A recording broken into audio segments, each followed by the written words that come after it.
आज हम बना रहे हैं मोमोज़ की चटनी। मोमोज़ की चटनी बनाने के लिए हमें यहाँ पर चाहिए कुछ लहसुन की कलियाँ, उसके साथ ही हमें चाहिए ये प्याज, और उसके साथ ही हम यहाँ पर लेंगे कुछ साबुत लाल मिर्चियाँ। और अब हम ऐड करेंगे इसमें कश्मीरी लाल मिर्च, जिससे बहुत अच्छा कलर आएगा इसका। और इसके बाद हम ऐड करेंगे इसमें नमक। नमक आप अपने टेस्ट के अनुसार डालिएगा। और इसके बाद हम ऐड करेंगे इसमें पानी,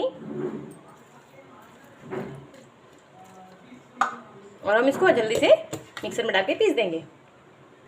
तो ये हमारी मोमोज़ की चटनी बिल्कुल रेडी है।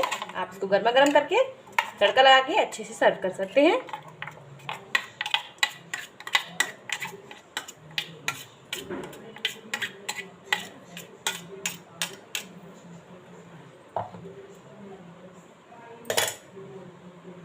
हमारी ये चटनी बिल्कुल रेडी है।